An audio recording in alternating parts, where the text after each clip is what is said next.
Bueno, buenas tardes. Acá todos los compañeros de este continente. Ya es de noche en África y en Europa, medianoche en Asia, Oceanía, Medio Oriente. Estamos acá en la 16ª videoconferencia de lecturas, educación física y deportes. Esta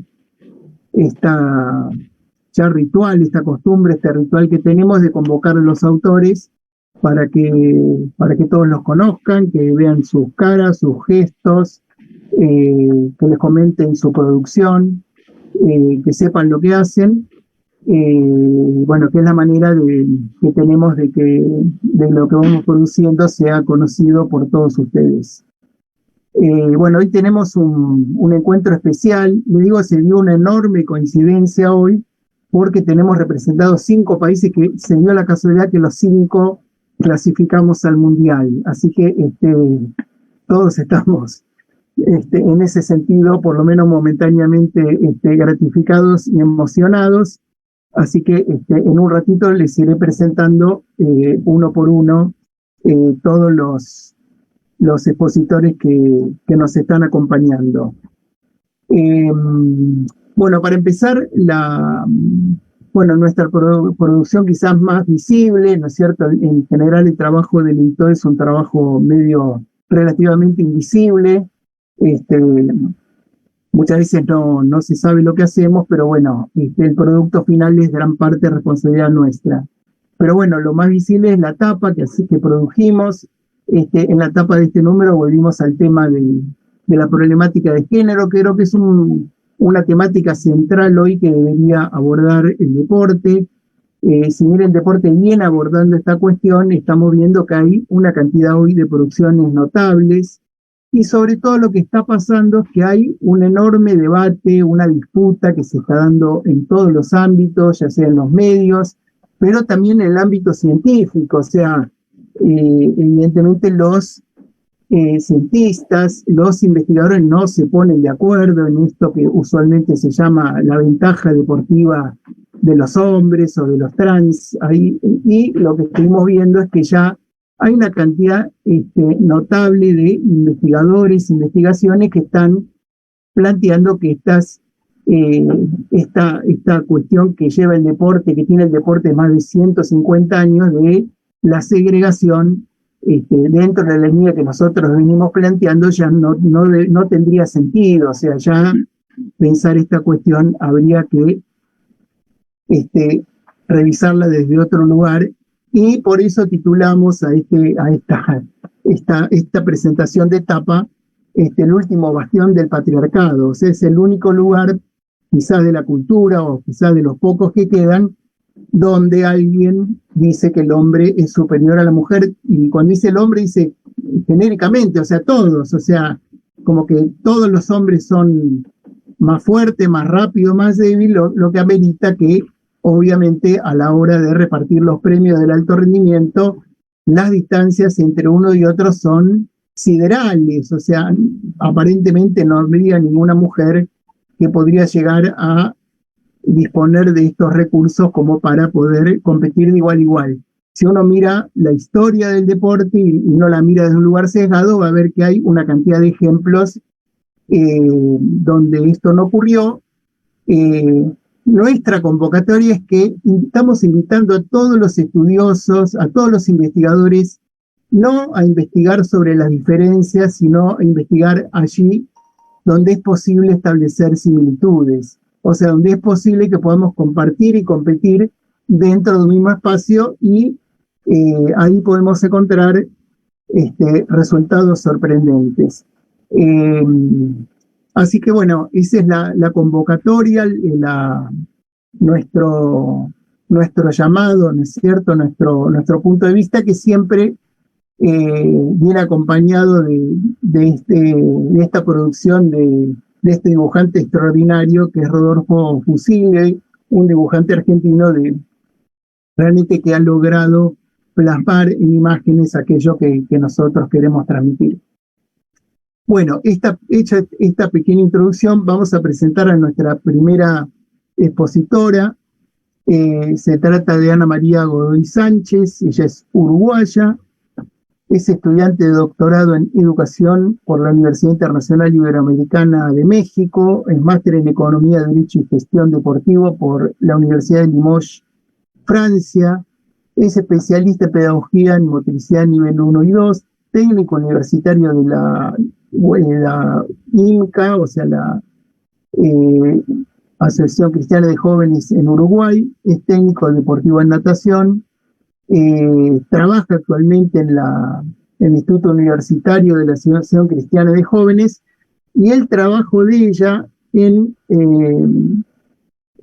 colaboración con la doctora María Aparecida Santos de Campos, que ella les va a contar que su tesis de doctorado se titula Análisis de las metodologías de enseñanza en docentes de natación aplicadas con niños en Montevideo.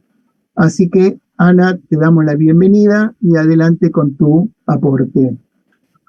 Bueno, muchas gracias en primer término a la revista por publicar mi artículo y por los aportes que me hicieron durante el proceso de publicación, que fueron muy bien recibidos y aportaron no solo al artículo, sino también a mi tesis en general.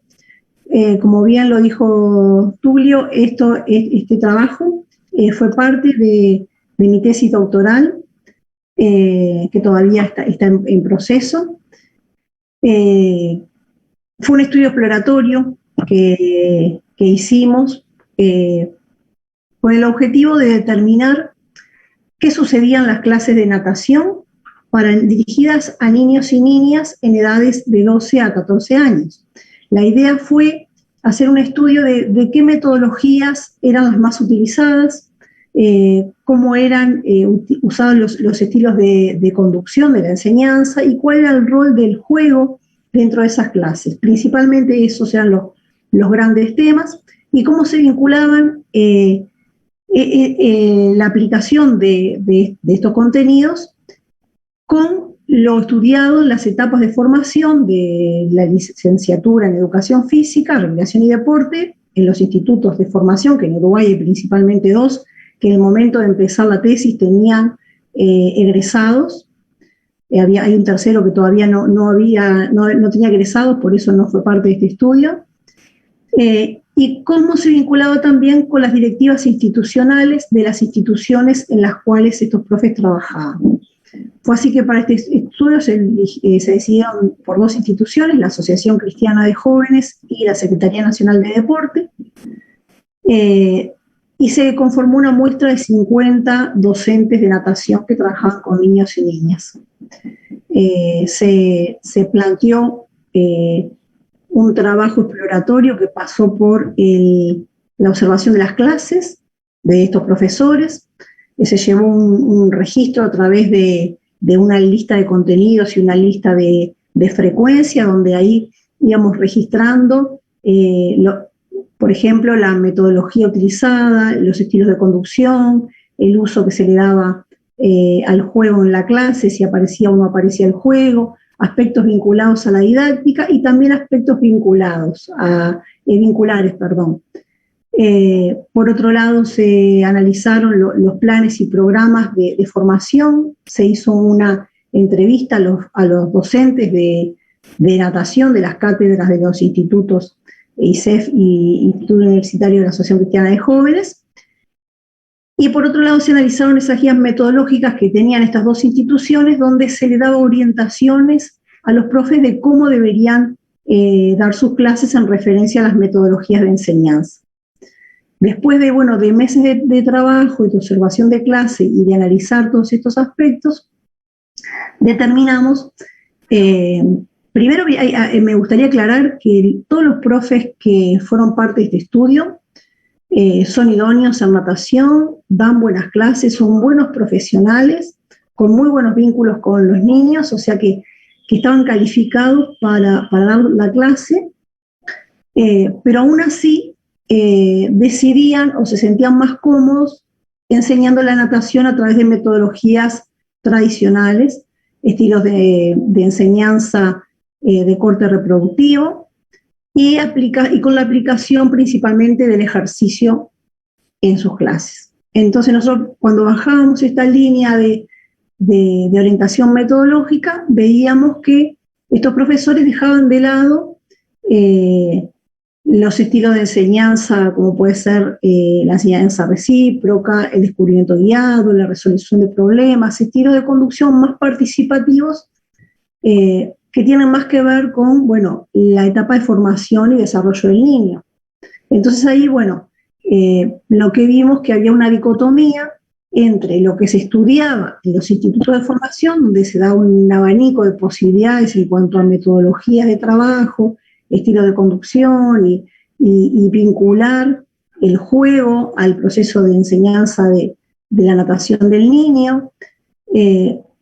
Había una dicotomía entre lo que se estudiaba en el instituto y lo que se hacía en la clase. De la misma manera, había un desfasaje entre lo que la institución esperaba, donde también se promocionaba las metodologías participativas frente a las reproductivas, las instituciones que claramente lo plasmaban en sus guías metodológicas, y sin embargo los profes no seguían esas directivas institucionales, se sentían más cómodos con otro tipo de propuesta más tradicional. Entonces ahí nosotros dejamos como abierta la puerta a seguir investigando, y por eso fue el estudio exploratorio, por qué estos docentes, a pesar de tener formación que les daba un abanico de posibilidades en cuanto al uso de metodologías, trabajar en una institución que orientaba hacia metodologías participativas, preferían otro tipo de metodologías. Entonces, bueno, ahí se inicia como se abre la puerta a otra investigación que tiene que ver por qué estos docentes eligen unas metodologías frente a otras. Como también la revisión de cómo desde los institutos de formación podemos revisar, porque si bien están los contenidos, bueno, ¿qué pasa? Que el instituto de formación donde se forman los licenciados plantea determinadas metodologías que después el profe no las usa tanto como se aspiraría a que las usara. La investigación fue un poco por ahí, como conclusión o como resumen, deja abiertas muchas puertas para seguir investigando. Y bueno, y por ahí quedaría un poco la presentación de este trabajo, que espero que lo puedan leer para ahondar un poquito más en lo que fue el estudio, y que para mí fue una experiencia muy linda y que recoge como la foto de cómo se enseña la natación hoy día. A pesar de tener muchas fortalezas, creemos que se puede seguir mejorando y que se puede seguir pensando y abriendo esta cabeza a priorizar metodologías participativas, utilizar el juego y la importancia que tiene en el niño el juego, y aprovechar eso para la enseñanza de la natación. Y por ahí un poco mi presentación. Ana, un breve comentario de tu recorrido, porque vos, uruguaya, maestría en Francia, México con el doctorado, o sea, estás ahí circulando, ¿no es cierto? Contanos un poco eso, cómo llegás a este lugar de producir una tesis de doctorado, ¿no? Esa sería la pregunta, ¿no? Que nos comentes algo de eso. Bueno, en Uruguay yo soy una profe veterana, por decirlo de alguna manera, que en mi época no había en Uruguay muchas posibilidades de seguir estudiando cuando uno se recibía de profesor de educación física. Entonces, la inquietud de seguir buscando y buscar abrir puertas donde pudieran estar para seguir estudiando en esta profesión tan linda que es la de docente de educación física, que es lo que decidí estudiar en algún momento y que sigo haciendo hasta el día de hoy. Mi área de desempeño fue principalmente la natación, y bueno, por eso lo primero que hice fue el técnico. Yo ya era profesora de educación física y pude estudiar en mi país, obviamente, la tecnicatura en natación, que lo vi como una especialidad, como una forma de especializarme.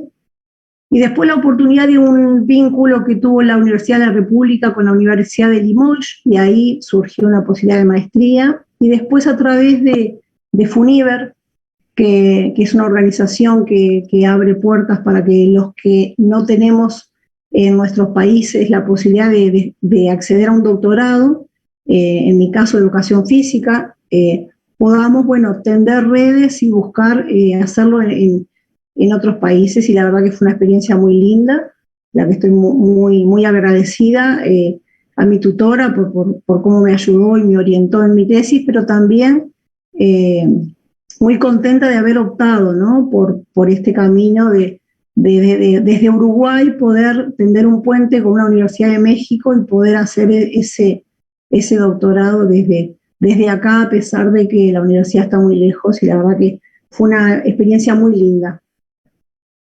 Bueno, Ana, un gusto escucharte. Y bueno, vamos a pasar ahora, vamos a escuchar en audio a Lisbeth Estefanía Sevilla Morocho.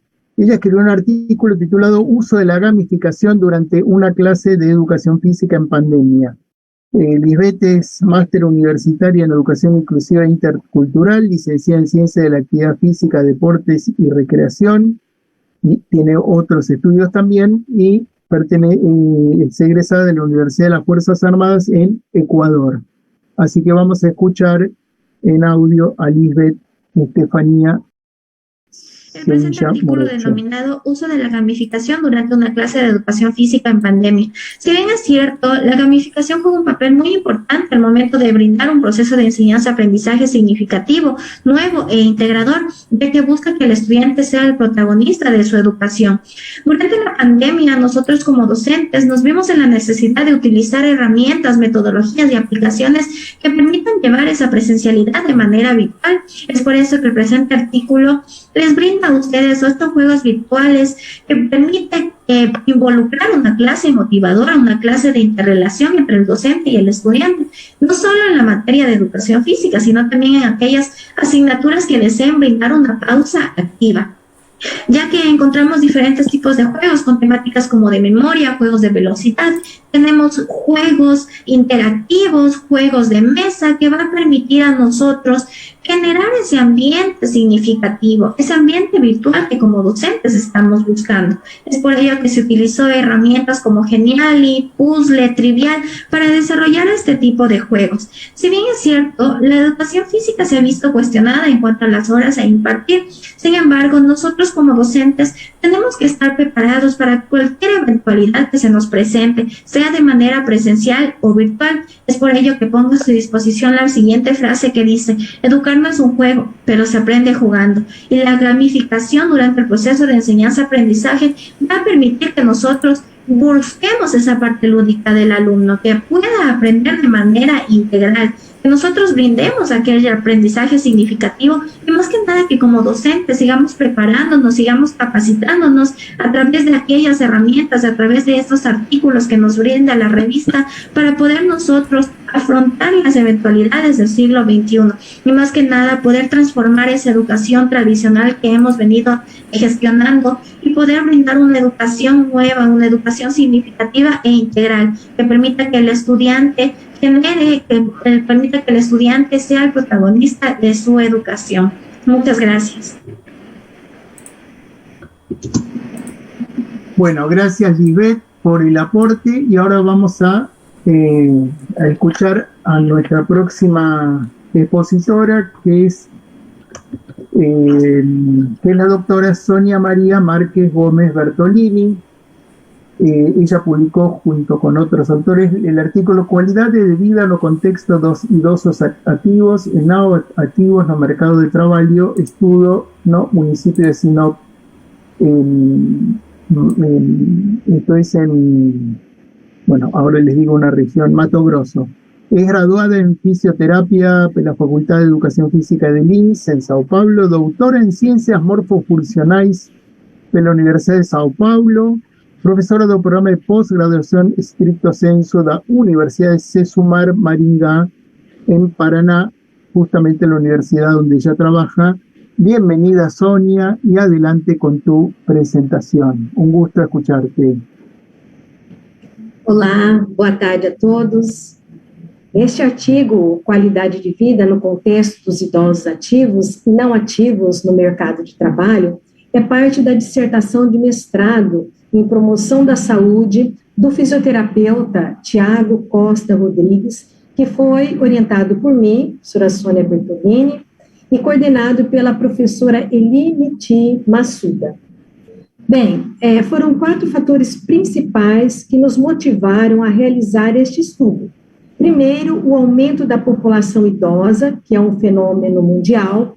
Segundo, a observação do adoecimento físico e mental de alguns idosos após a aposentadoria. O aumento do sedentarismo de alguns idosos ao deixarem de praticar as suas atividades laborais, a mudança na lei da aposentadoria no Brasil, principalmente no que se refere à idade mínima.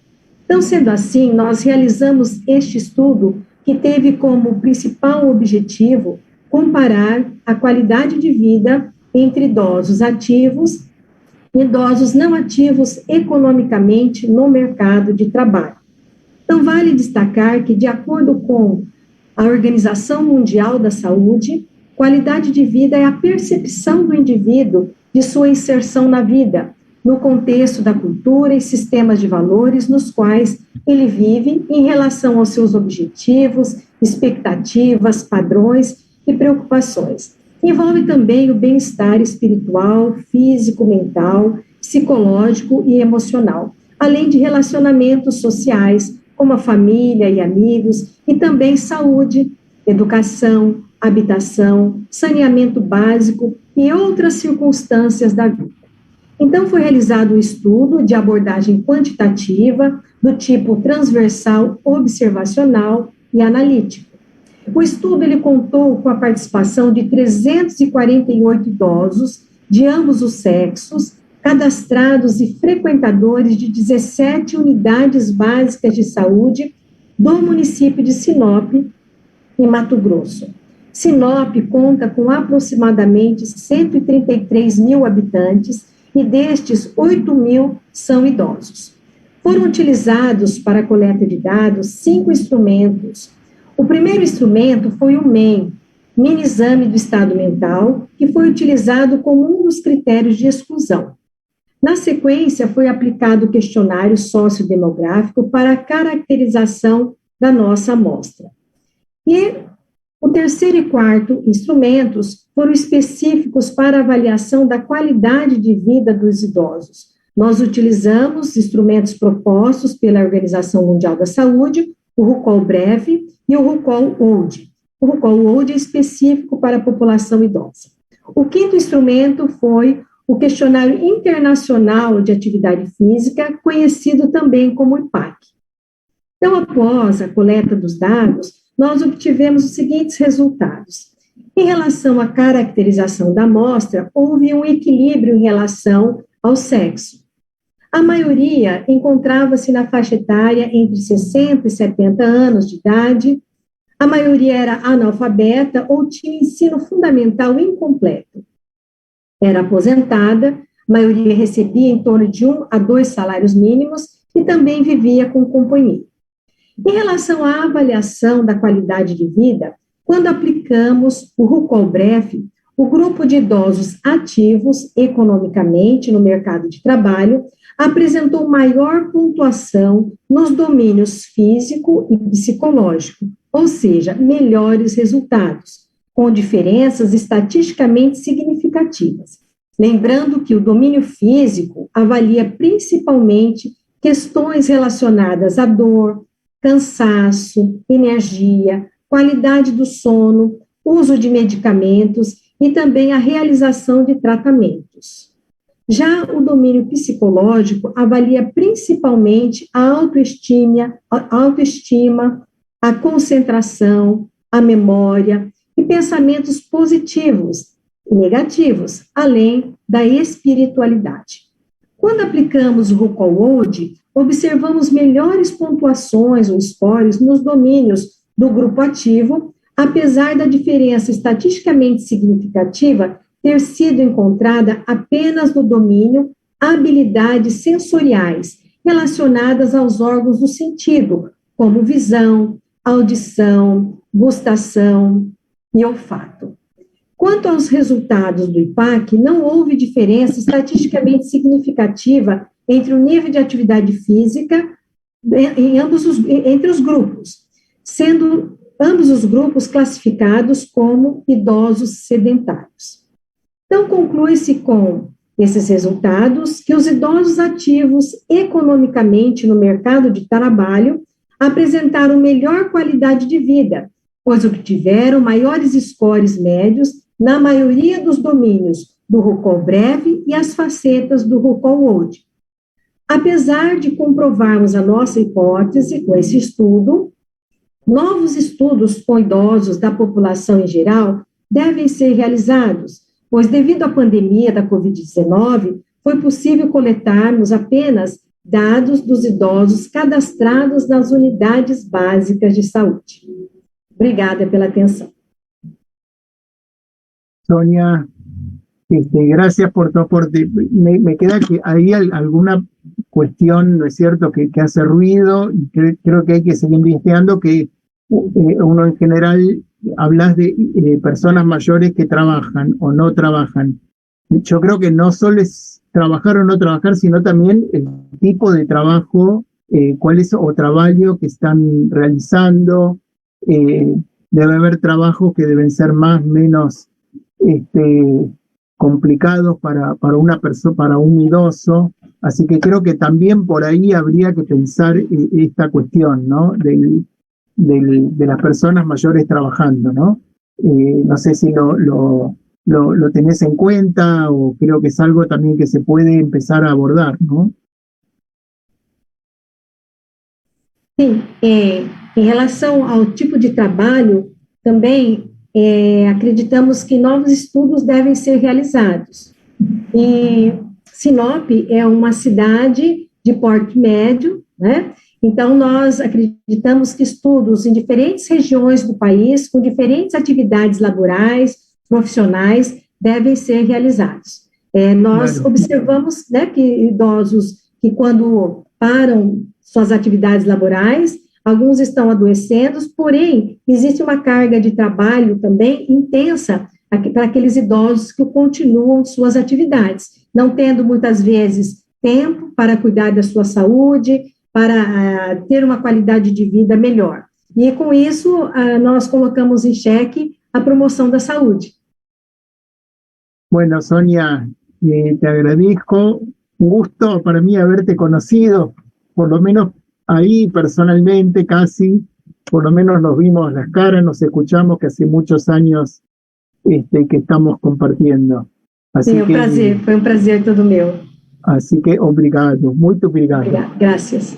Bueno, vamos a pasar a nuestro siguiente autor. Participa de esta videoconferencia el licenciado Fabio Fernández Flores. Él es maestrando en Ensino, Lenguaje y Sociedad por la UNED, la Universidad del Estado de Bahía, especialista en Educación Física Escolar, Actividad Física de Salud, de Sociedad y Educación de Salud. Licenciado en Educación Física también por la UNED, bacharel en Educación Física por la UNIASELVI. Participa del Núcleo Internacional de Estudios de Derechos Humanos, Educación, Cultura y Salud. Así que el trabajo de él se titula Teste abdominal como factor motivacional en las aulas de core training, experiencia no estallo curricular. Así que, Fabio, bienvenido. A veces pasan esos problemas técnicos que tenemos, pero bueno, son cuestiones que ocurren, así que seguimos adelante. Adelante, Fabio, con tu presentación. Boa noite a todos e a todas. Peço desculpas pelos problemas técnicos que houve anteriormente, né, que eu não estava conseguindo conectar o áudio e por conta disso, né, foi necessário mudar o aparelho, né. Pois bem, né, é uma satisfação muito grande estar aqui nessa videoconferência, até porque a revista FDPOS é uma das mais importantes no que tange à área da educação física, e assim irei apresentar de forma breve sobre o estudo que já foi mencionado por professor Túlio, né, que tem como título Teste Abdominal como fator motivacional nas áreas de core training, experiência no estágio curricular. De forma introdutória, eu estive com o professor do componente estágio, e aí os acadêmicos têm possibilidade de fazer estágio em diversos campos no que tange educação física.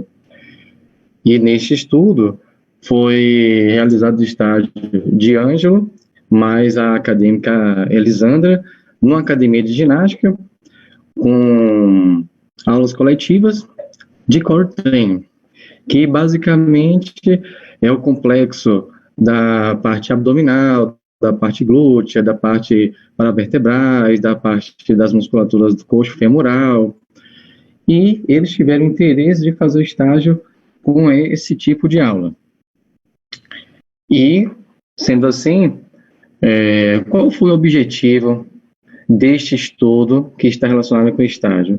Identificar a influência do uso de testes abdominais como estratégia de motivação para a realização de aulas de core training. E aí eu acabo trazendo alguns elementos em relação a este intuito.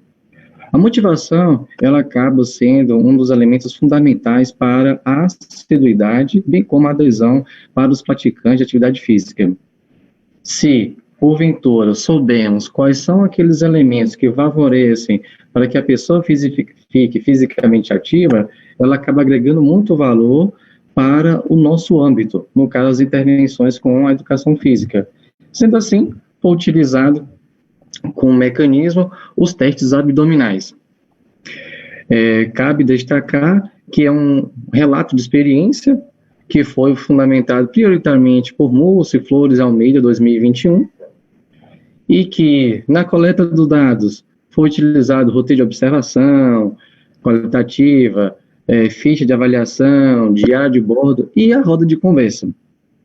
Em relação ao período, houve a utilização de 8 semanas, sendo que as 2 primeiras foi constituída por observação, onde os acadêmicos, o acadêmico e a acadêmica analisaram o entorno, o ambiente, a questão de materiais.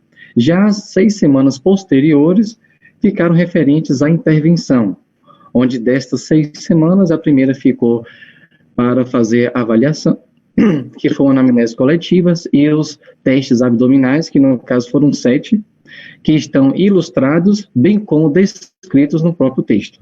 Né?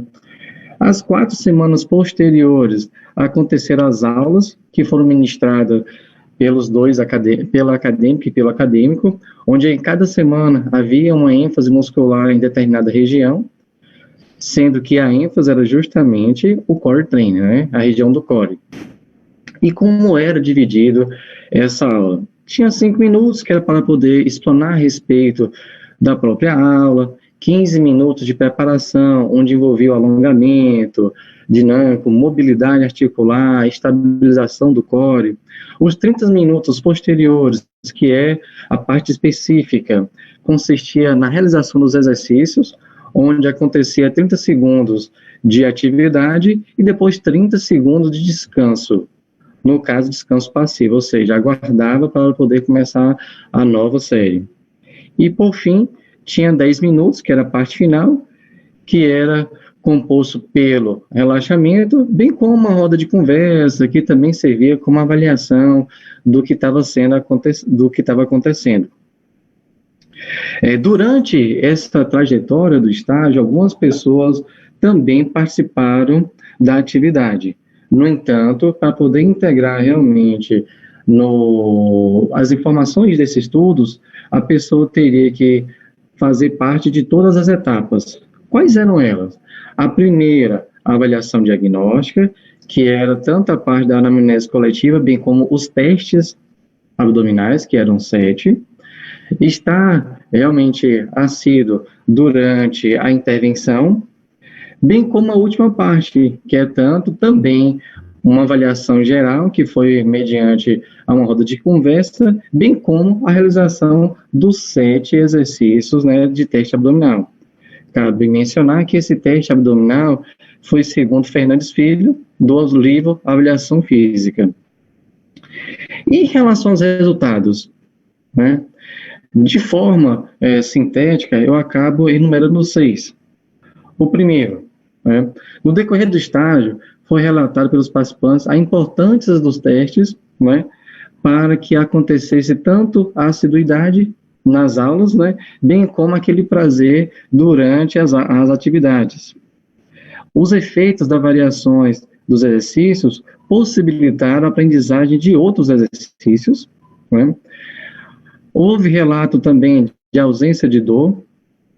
O quarto é uma suposição de nós 3, né, dos autores, que acredita-se que houve realmente o aumento da força em razão do número aumentado com relação aos testes abdominais. E, né, o sexto, que o percurso foi marcado pela rotatividade, e aí eu quero destacar um pouco esse elemento, porque as aulas de ginástica, elas acabam tendo essa rotatividade, ou seja, muitas pessoas começam a atividade, depois no decorrer acabam desistindo, e isso acaba sendo extremamente desafiador, né, que isso acontece. Além disso, teve a satisfação da parte acadêmica em acompanhar o processo evolutivo das pessoas que participaram do estágio. E, além disso, o ambiente promotor de autonomia, que isso acaba tendo uma relação direta com a professora que estava no ambiente, que acaba sendo auxiliar, né? E como considerações finais, o que é destacado é que a realização de teste abdominal, ele pode ser uma alternativa para as academias de ginástica estimular a adesão bem como a assiduidade dos clientes. Ou seja, a utilização de testes em determinados períodos, que aí vai depender realmente do ou da profissional que estiver à frente, acaba agregando para que aquelas pessoas possam realmente permanecer por mais tempo naquela atividade. Como foi feito apenas uma avaliação e uma reavaliação em um curto período de tempo, que compreendeu 8 semanas, o que poderia aproximar para 2 meses, é uma proposição de que outros estudos sejam realmente realizados no sentido de colocar uma periodicidade maior, para que pudesse realmente verificar se isso também aconteceria. Além disso, tem também um outro fator relevante que foi comentado pelos e pelas participantes, que a avaliação, que no caso a anamnese coletiva, ela foi muito bem, digamos assim, exaltada por eles. Essa anamnese coletiva consistia em saber realmente as características que cada um tinha em relação à dor, em relação à dificuldade, em relação às características também patológicas. E isso foi relatado pelos participantes na reavaliação, né? Por fim, gratidão pela atenção de vocês, e é uma satisfação estar aqui com vocês dividindo a tela. Eu aqui da Bahia, conversando com vocês aí de regiões distintas. Para mim é uma satisfação enorme conhecer a professora Sônia. Eu tenho uma aproximação também com a população idosa, inclusive já estive com o coordenador da UAT aqui da UNEB. Tenho, assim, grande apreço pela essa população. Quando você relacionou sobre o seu estudo, deu aquele brilho a mais no meu olhar, né? Muito obrigado pela atenção. Fabio, obrigado. Me queda una pregunta para hacerte. En algún momento nombraste digamos que utilizaron la roda de conversa como parte de la experiencia, ¿no? Yo estoy escuchando mucho hoy de muchos profesores que están utilizando este recurso, esta práctica. Contanos un poco en el caso particular de esta experiencia o en alguna otra, cuál fue cuáles fueron los contenidos de esa roda, cómo fue que se aplicó, qué beneficios trajo. Es un poco para transmitirle a los profesores este recurso que me parece que es sumamente interesante y que entiendo que los docentes deberían utilizar con más asiduidad, ¿no? En forma mais seguida em suas classes. Certo, obrigado pela pergunta, professor Túlio. Em relação à roda de conversa, ela acaba sendo uma avaliação mais suave, dinâmica, convidativa, acolhedora, onde foi feita uma reunião com os e as participantes, e aí, mediante a eixos temáticos, onde foi relatado o que eles perceberam de diferença, quais eram os objetivos, e aí, de forma livre e espontânea, cada pessoa relatava sobre aquele questionamento. Então, sim, é um recurso muito utilizado, inclusive nos trabalhos de estágio, é um dos recursos mais utilizados, Túlio. Bueno, creo que lo que estamos intentando es proponerlo en todos los ámbitos. Yo creo que Sonia también con idosos, con personas de tercera edad, de mayores, también puede ser interesante aplicarlo. Así que bueno, Fabio, te agradezco muchísimo la presencia, la participación y bueno, seguimos en contacto por esta y otras cosas. Bueno, vamos a presentar el último autor de los que presentaron artículos en este número de la revista. Vamos a presentar a la doctora Xochitl Candelaria Canté Cuevas. Ella es mexicana de la Universidad Autónoma del Carmen, la UNACAR. Produjo un trabajo con otros autores titulado Prevalencia y riesgo de apnea obstructiva del sueño en estudiantes de fisioterapia. Xochitl es doctora en motricidad, profesora e investigadora de tiempo completo en la universidad que ya nombramos, la UNACAR, en México. Así que en la voz de Xochitl vamos a escuchar su presentación sobre esta temática de la apnea de sueño en estudiantes de fisioterapia.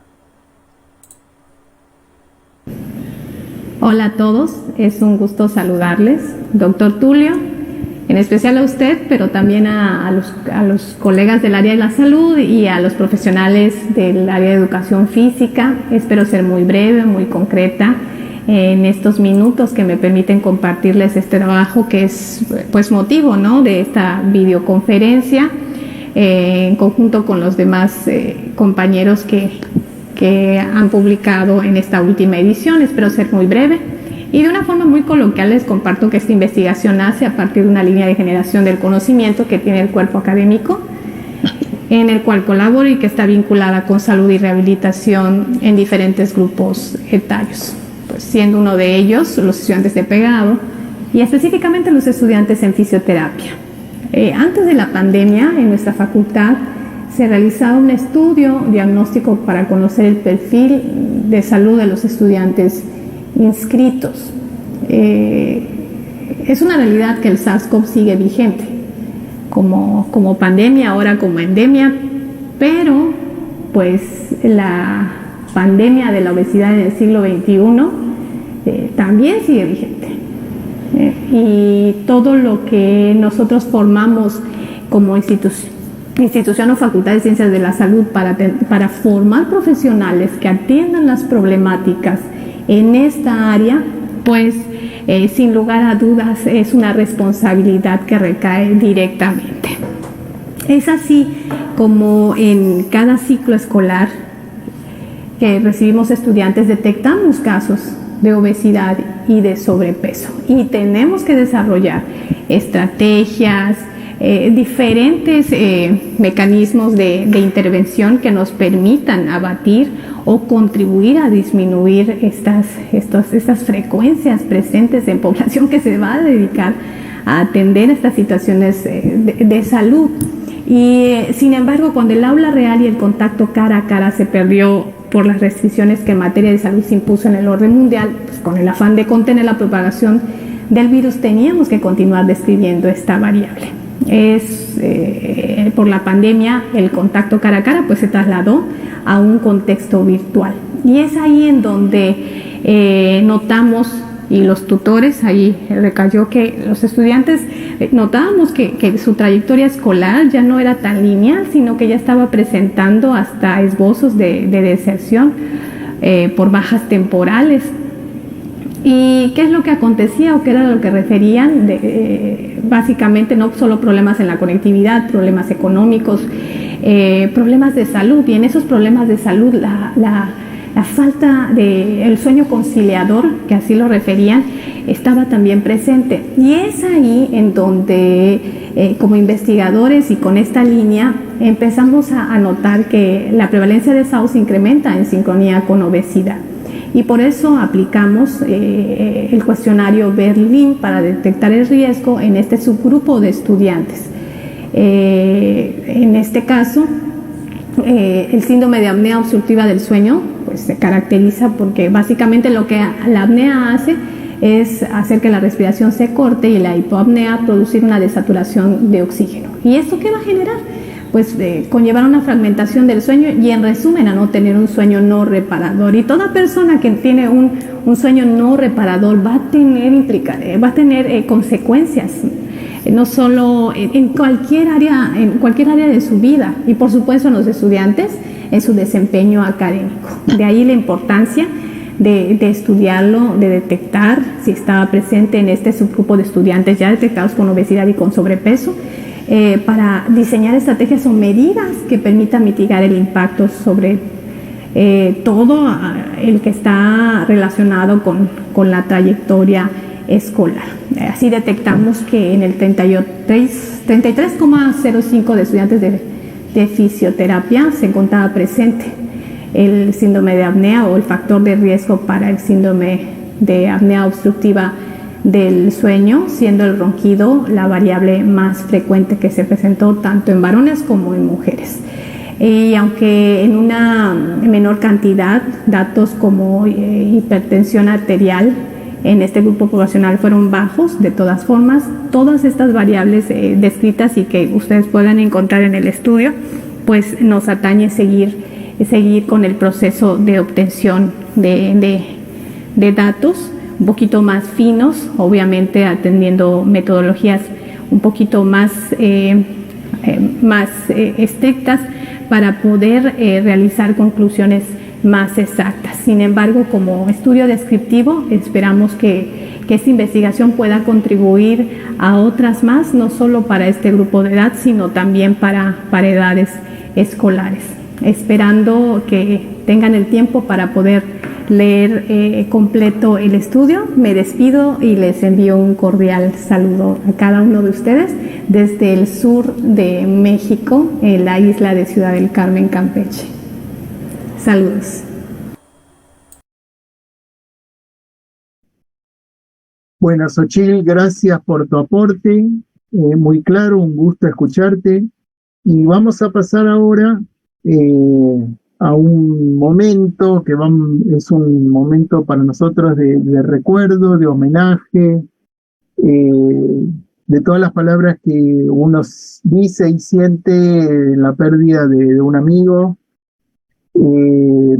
Así que vamos ahora, en la voz de Chester Urbina Gaitán, a la presentación del libro Aspectos destacados de la sociedad argentina de Roberto Villano. Les recuerdo que Roberto Villano fue un sociólogo argentino, participó en la producción de numerosos libros, artículos, videos sobre temas ligados al fútbol, a la identidad, a cuestiones sociales y políticas, sobre todo en Argentina.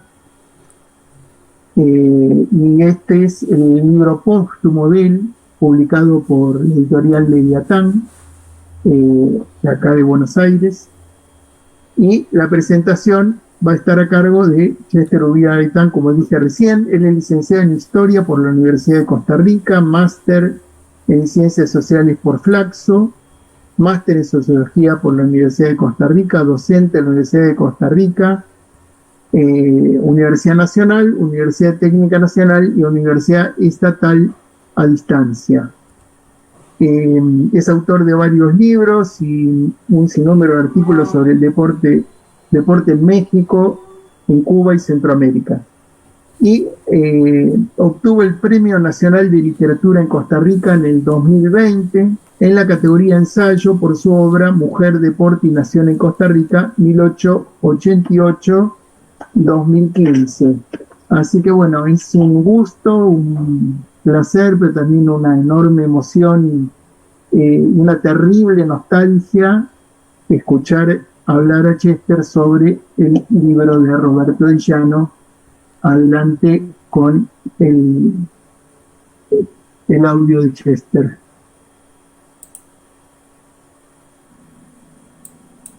Buenas tardes a todos y todas. Es un placer poder estar con ustedes. Para mí es un honor, de verdad, poder comentar el libro del amigo Roberto Di Llano, titulado Aspectos destacados de la sociedad argentina. El tema central del libro es la construcción de la nación en Argentina. Fue con la Revolución Francesa que la nación y la nacionalidad se propagaron por todo el orbe, lo cual conllevó a la creación de una simbología y rituales que, aunque sustentados en ideas antiguas, se reconstruían y redefinían de acuerdo al ideal hegemónico de las diferentes burguesías controladoras de los diferentes estados nacionales. Estos grupos de poder configuraron en los habitantes de esos estados una serie de visiones sobre su nación que se tradujeron en identidades nacionales. Roberto comienza comentando diversos discursos sobre la proyección venturosa de la nación argentina. Empieza con Juan Bautista Alberdi, inspirado en Ernest Renan, señala que la nación no es una nación sino por la conciencia profunda y reflexiva de los elementos que la constituyen. Continúa con Bartolomé Mitre, que habla de la excepcionalidad argentina. Señala que imaginariamente nuestra superioridad moral e intelectual como pueblo, y de ahí se deriva un destino manifiesto con una tarea trascendente a cumplir. Postula la crítica a la rectación emitida por José Ingenieros, resalta cómo los pensadores de la montaña tenían como objetivo ayudar a liberarse de aquellos sistemas que condenaban en nombre del Estado burgués y que formaban parte del aparato represivo. La cosa era vencer las acciones violentas que se oponían a las innovaciones para que todos pudieran educarse en libertad. Estudia cómo Bernardo Canal Feijó, a partir de un juego colectivo como el fútbol, analiza aspectos socioculturales y resalta simbólicamente la patada, porque puede producir una suerte de desahogo frente a una realidad asfixiante. Piensa en el intento de sacudir un orden injusto que permita liberar la inventiva, la imaginación, es decir, establecer algo nuevo a partir de una acción abrupta. Esa acción abrupta nos permitirá acceder imaginariamente a una realidad distinta y así lograr determinados objetivos al transgredir ciertas normas. El arma central es la fuerza moral de actuar y no la violencia de la acción, el daño físico a personas. Todo lo señalado por Manuel Ugarte y las enfermedades sociales.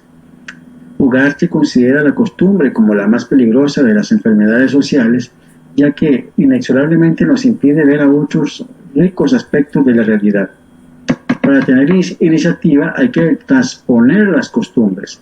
Postula la tarea del Estado de controlar la violencia del pueblo y modernizar o morigerar sus costumbres, sobre todo sus entretenimientos.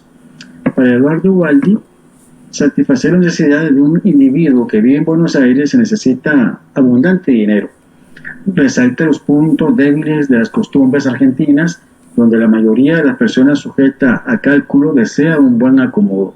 De allí que no conviene menospreciar el papel que desempeñan los contactos personales en la búsqueda de lo más conveniente.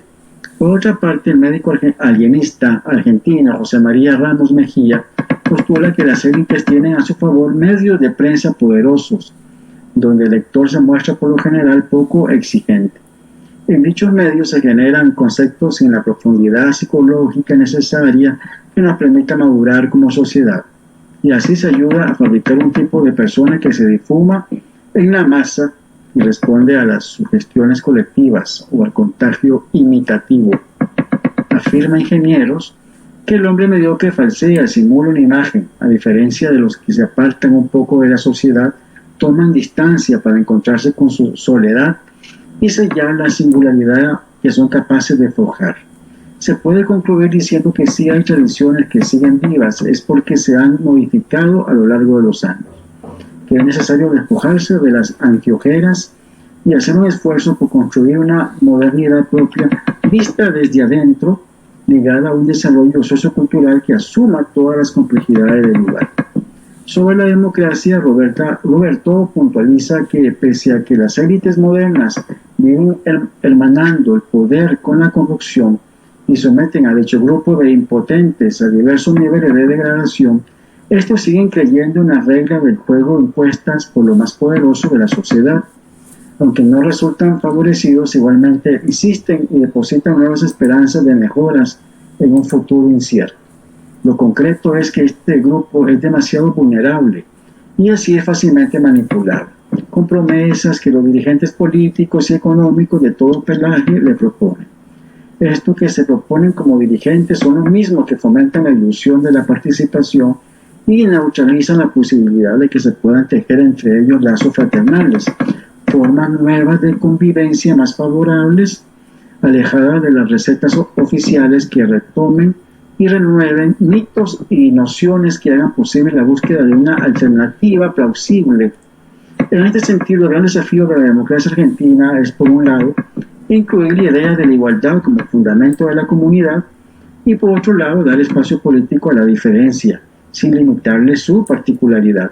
Roberto nos ilustra con el caso argentino lo que sucede en toda América Latina: trascender la imposición de un proyecto nacional autoritario y antidemocrático. Se debe pasar de un tipo de nacionalismo restringido a uno amplio. El libro de Roberto Villano es un texto de lectura fluida y amena. Por todo lo señalado anteriormente, los invito a leerlo. Muchas gracias.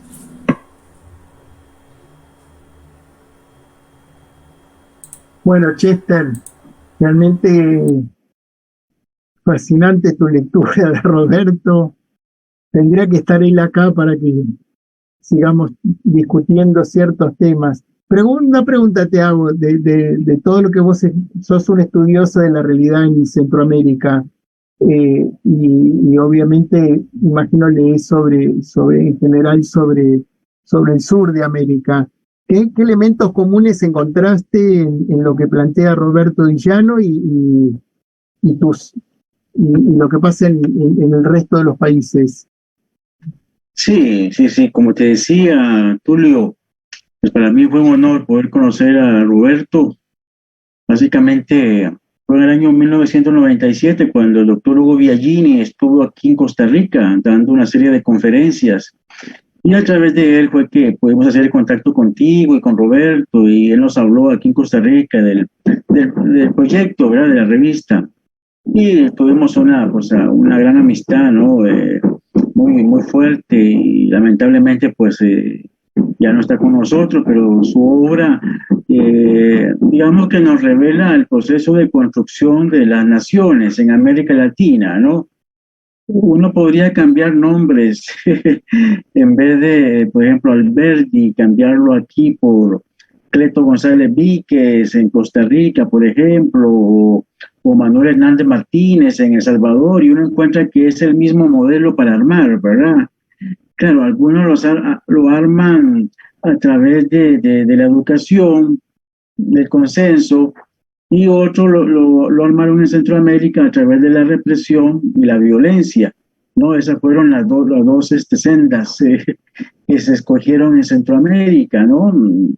Con sus antípodas, tanto Costa Rica como Guatemala nos ilustran estos procesos. Digamos que el proceso de construcción de arriba hacia abajo, ¿no?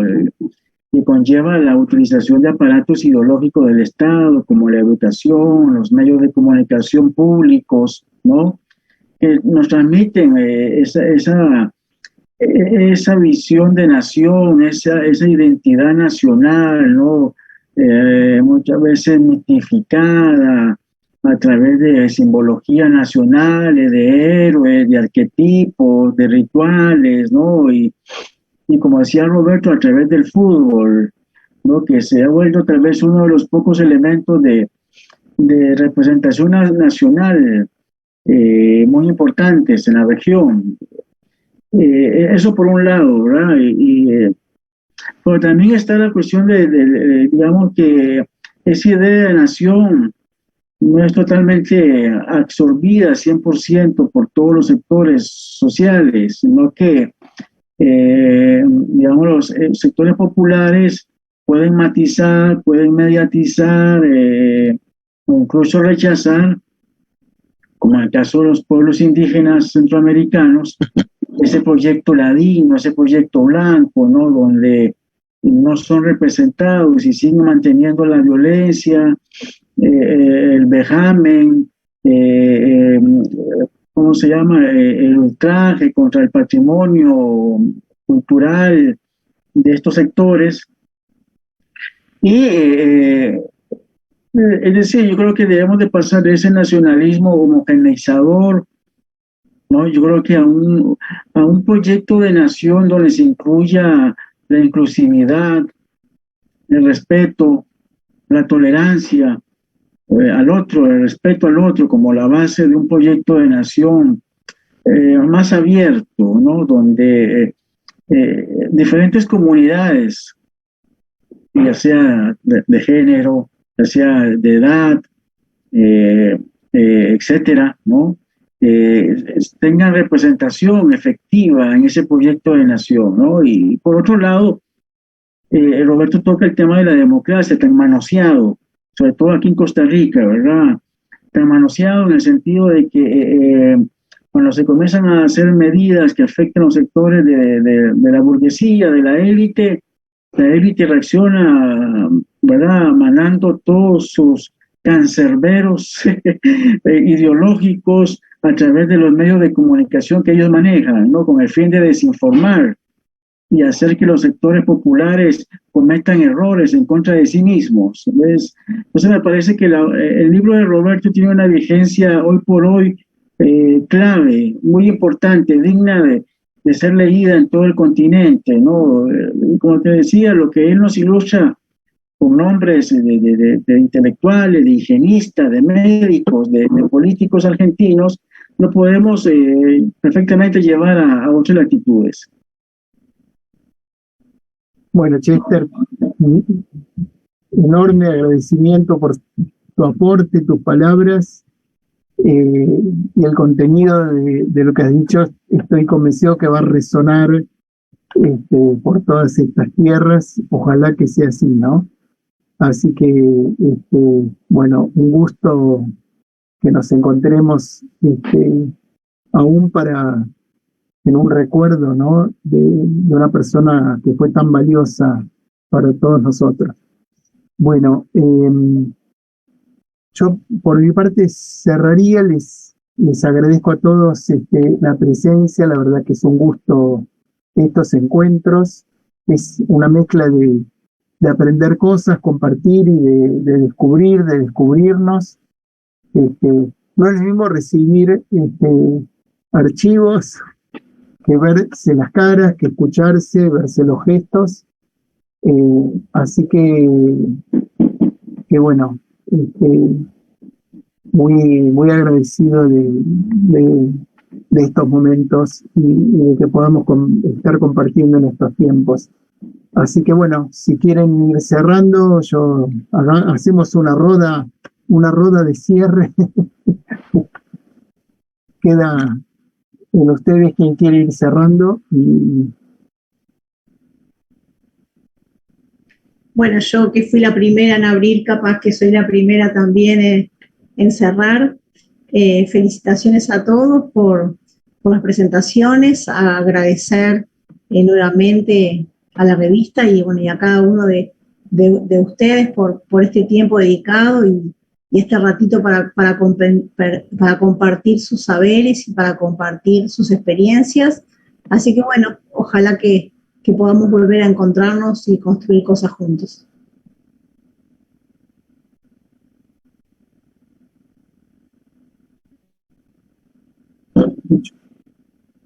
El sonido ahí. Graças, obrigada, professor Túlio, pela oportunidade. Foi um prazer poder compartilhar aqui os resultados da nossa pesquisa e espero encontrá-los, né, em novas oportunidades. Sucesso a todos. Graças.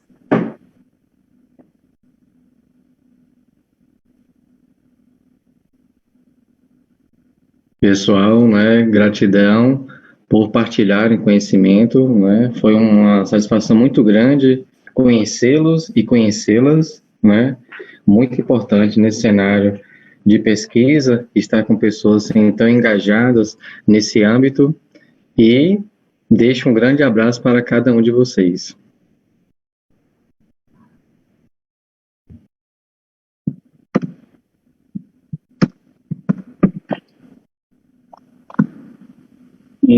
Sí, un gran abrazo a los colegas, a vos, Tulio, gracias por este espacio, de verdad, le da mucho realce a nuestra revista. Un saludo cordial para todos y todas.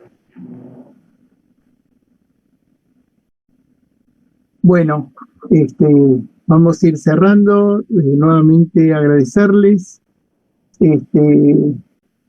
Esto en los próximos días ya va a estar circulando, va a estar visible ahí en la revista, como todas las anteriores videoconferencias.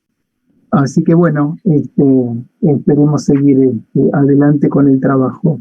Desde ya los comprometo, que siempre digo lo mismo, que siempre la revista precisa de los comprometo para arbitrar en los trabajos. Ana, te comprometo desde ya que seguro te voy a mandar algo para como revisora. Así que bueno, espero que podamos seguir conectados y produciendo ideas que son sumamente necesarias en estos tiempos. Así que bueno, chau a todos, yo estoy cerrando.